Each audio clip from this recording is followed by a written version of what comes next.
Assumimos hoje aqui, como no passado o temos feito de forma reiterada, que uma das maiores conquistas da democracia foi o Serviço Nacional de Saúde.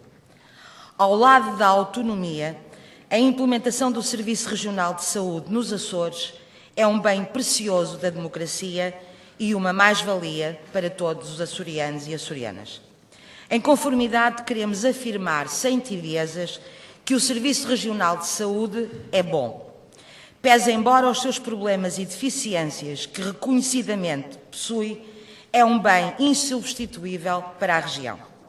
Melhorá-lo, utilizando para isso o conhecimento adquirido ao longo dos anos, a evolução tecnológica e a experiência dos profissionais do setor, é condição básica para a sobrevivência e dinamização deste e de qualquer outro sistema.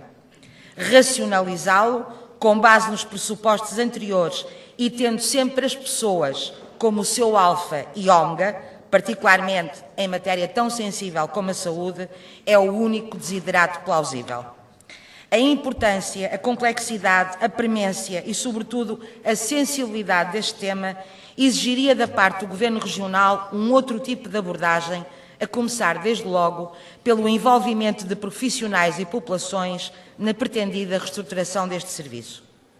Mas o Governo optou por um arremedo de processo participado, mais como um expediente de propaganda do que para a efetiva construção de um processo de auscultação genuíno e aglutinador de vontades e de propostas. O resultado está à vista. Populações e seus órgãos representativos, profissionais da saúde e respectivas entidades, partidos políticos, incluindo o próprio Partido Socialista, ainda que fora do Governo e da bancada parlamentar, todos estão contra a proposta de reestruturação da saúde apresentada pela tutela. Ou seja, a unidade máxima contra o documento do Governo Regional foi totalmente alcançada. A proposta do Bloco de Esquerda de um orçamento de base zero para a saúde tinha, à partida, 3 pressupostos fundamentais.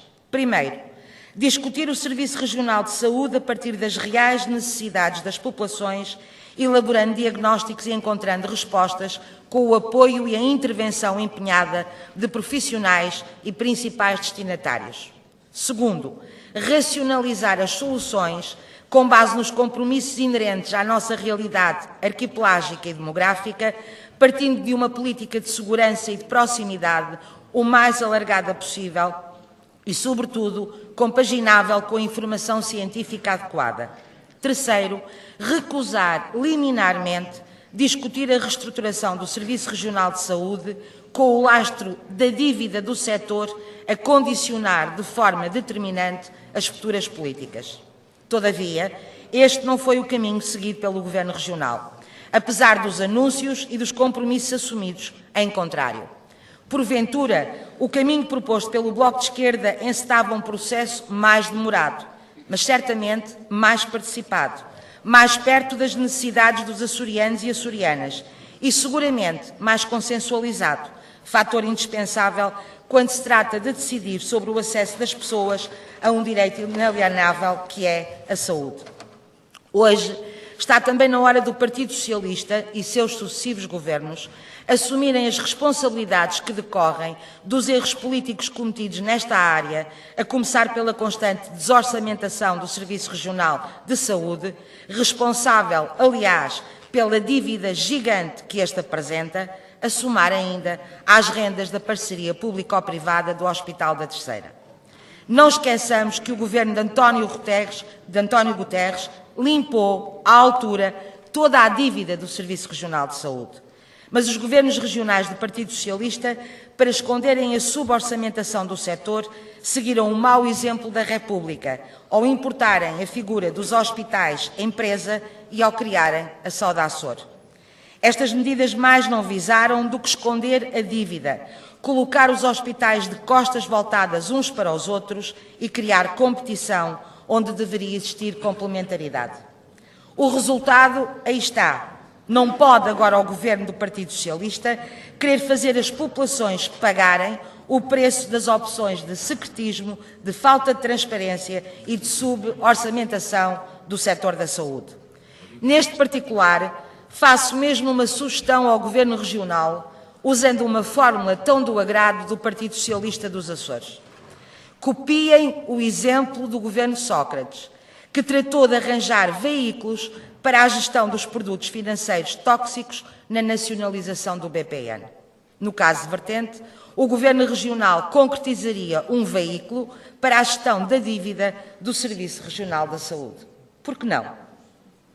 É também patente, no documento apresentado pelo Governo Regional, que a política de proximidade e segurança das populações é substituída pela vertigem da mobilidade, chamemos-lhe assim. O problema, consensualmente considerado como a maior pecha do Serviço Regional de Saúde, é a falta de médicos de família, calculada em cerca de 45 a 50 médicos, em particular nas ilhas mais populosas. Sobre este assunto, o documento nada diz, nem identifica uma única medida para colmatar esta grave falha. Aponta para o ano da graça de 2016, com base numa crença do Sr. Secretário Regional da Saúde, de como vão existir médicos a mais no país, eles acabarão por cair de maduros nos Açores. Sr. Secretário Regional, esta sua crença nem serve às populações, nem resolve o referido problema. Pelo contrário, tendo em conta as notícias vindas a público da crescente atração de médicos portugueses pelos convites para países como o Brasil e outros países europeus, talvez essa crença não passe, afinal, de uma forma de iludir as populações.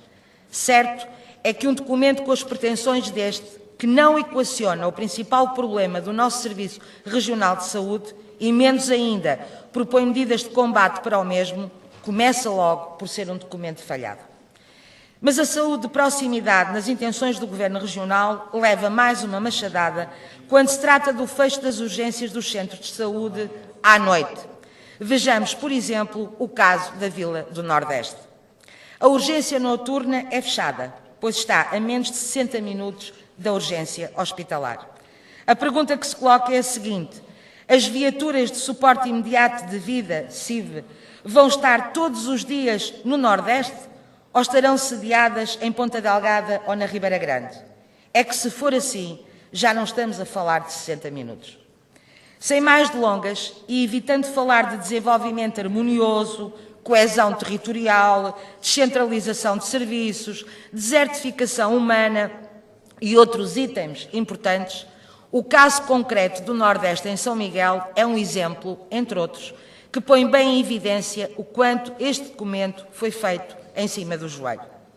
E ainda nas questões de proximidade, o documento do Governo atinge um dos seus picos de desconchavo, quando, no que respeita às deslocações de especialistas aos centros de saúde e às ilhas sem hospital, não tem uma posição clara, ficando mais uma vez na ambiguidade para mais tarde regulamentar. E atenção, porque na linha dominante deste documento, a tradução desta ambiguidade significa mais cortes, por um lado, e mais viagens para os doentes, por outro. Mas o desnorte continua também no que toca aos hospitais Faial e Terceira. Estas duas ilhas perdem valências, querendo isto dizer mais viagens para os doentes e respectivas famílias. Peguemos num exemplo avançado por um médico e que é totalmente arrasador para com as pretensões do Governo Regional: o fecho dos cuidados intensivos no Hospital da Horta. O estudo deste médico demonstra de forma exaustiva quão errada é esta medida. Em primeiro lugar, porque a qualidade do serviço, qualidade auditada pela Ordem dos Médicos, e o grau de satisfação das pessoas é notória. Em segundo lugar, porque a proximidade do serviço, bem como da família, para quem está vulnerável e necessita de ser socorrido, está assegurada. Em terceiro lugar, porque os custos sobem em flecha com a transferência para o Hospital da Terceira dos referidos cuidados intensivos. E aqui está mais um exemplo da incompetência deste documento. Mas as contradições, equívocos e ambiguidades não se ficam por aqui, sendo antes a ossatura da proposta do Governo Regional. Anunciou o Governo uma revolução nos transportes marítimos para as ilhas do Triângulo. Não será elementar exigir que um documento, com o alcance que este pretende ter, reflita as implicações que esta anunciada revolução inevitavelmente terá em matéria infraestrutural nas políticas de saúde? Aparentemente, aqui não se aplica a vertigem da mobilidade. Talvez porque o Sr. Secretário Regional não seja fã da sua vertente aquática, ou então porque a lógica centralista é o denominador comum que sufoca todo o pensamento. Na terceira, é consensual entre utentes e profissionais o excelente serviço que o Centro de Oncologia dos Açores, COA, presta. Ora, então, se funciona bem, não pode continuar. E, portanto, transfere-se a maior parte das suas valências de imediato. Eis um bom exemplo de lógica burocrática, segundo o qual as pessoas, a sua segurança e confiança não são fatores essenciais no que à saúde diz respeito. Estamos, pois, perante propostas que afastam as pessoas do acesso à saúde, mas cujo afastamento dificilmente se traduzirá em poupanças financeiras para o erário público. Contraditoriamente, serão antes uma sobrecarga para os açorianos e açorianas no que às despesas com a saúde diz respeito. E este documento vai mais longe nas suas contradições e no objetivo que persegue, isto é, a sustentabilidade financeira do Serviço Regional de Saúde. É a assunção generalizada e relevada por diversos profissionais, e não só, que um dos sorvedores de dinheiro do Serviço Regional de Saúde é a saga dos meios complementares de diagnóstico. São conhecidos e identificados os mega-armazéns dos chamados exames que ninguém reclama, ou os exames em duplicado e triplicado e multiplicado feitos aos utentes do Serviço Regional de Saúde. Contudo, nesta vertente, as propostas do Governo são parcas e nada de vertigens. Limita-se a anunciar timidamente que baixará os preços das convenções. Medidas de fundo, essas, só lá para o ano 2015.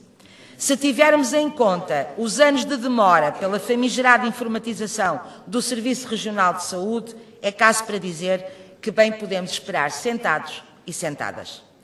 É claro que aqui o problema não é o utente, não são as pessoas. Aqui impera uma clientela lobista que foi habituada a rendas e que interessa ao poder manter ao seu lado.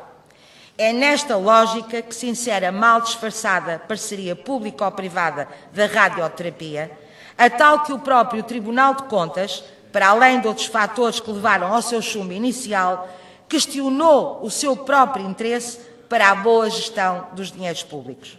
Este é outro exemplo de dois pesos e duas medidas. Aqui, a pressa da sustentabilidade tem limites.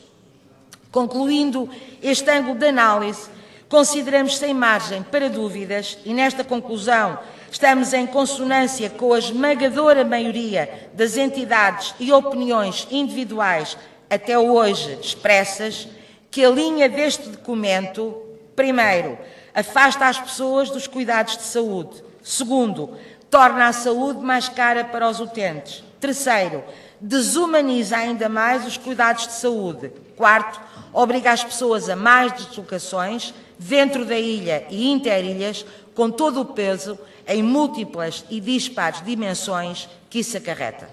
É, pois, um mau caminho. E se as medidas parcelares são más, a arquitetura apontada para o Serviço Regional de Saúde é de um centralismo terrível. O Bloco de Esquerda é defensor de uma estratégia única para o Serviço Regional de Saúde e que essa estratégia seja monitorizada centralmente por um órgão próprio com um único orçamento e que contratualize, por exemplo, com os 3 hospitais, contratos-programa, ou seja, aquilo a que poderemos chamar uma gestão estratégica. Esse orçamento deverá ter por base os referidos contratos-programa, subdividido pelos 3 hospitais, sendo a gestão operacional da responsabilidade de cada um dos hospitais. Pensamos que um modelo deste tipo permitirá a decisão de proximidade e a flexibilidade necessária para responder a situações diferentes, sem perder a fundamental estratégia comum. Em saúde, como no resto da vida pública, está provado que o caminho não é o centralismo. Mas também aqui, porque não parar para ouvir quem conhece o terreno?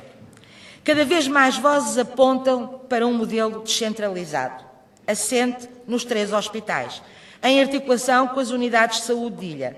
Este modelo, que nos parece interessante de explorar, não colide com uma estratégia única e pode potenciar decisões de proximidade mais adequadas às necessidades das populações abrangidas. Ora, um comando único que decide tudo é completamente o sinal contrário de poupança e de ter as pessoas no centro do Serviço Regional de Saúde. E já nem vale a pena falar da macroestrutura confusa, ambígua, volumosa e contraditória que é ter a SAUD-ASSOR, a Direção Regional de Saúde, a Comissão de Coordenação do Serviço Regional de Saúde e ainda um secretário regional com gosto pelas velocidades. Mas neste esquema importa perguntar: por que razão tem o Governo Regional uma aversão tão emblemática às unidades de saúde familiar? Poderá ser porque elas consagram elementos de proximidade e de descentralização que ferem a lógica controleira do Governo? Nesta súmula, inevitavelmente incompleta, tentei demonstrar porque o documento em análise não responde aos problemas, antes agrava-os, a sua filosofia está errada e a ser implementado é prejudicial para os açorianos e açorianas. Também grave é o facto de, neste momento, não haver nada de concreto sobre uma questão tão importante como a saúde mental. Nesta área, onde cada vez maior número de pessoas exigem cuidados, a falta neste documento de linhas orientadoras é mais um sintoma da sua incompletude e da sua incompetência. E o mesmo poderemos dizer, por exemplo, da saúde oral, visual ou auditiva, entre outros, que o documento pura e simplesmente ignora. A bem da defesa do Serviço Regional de Saúde, este documento só tem um caminho: ser lançado no rol das inutilidades. O outro caminho, que em nossa opinião o Governo Regional deve seguir, e pensamos não estar sozinhos, é lançar um verdadeiro processo de auscultação, em cooperação com quem sabe do assunto, com quem trabalha no Serviço Regional de Saúde, com as populações e com as diferentes forças políticas. Disse.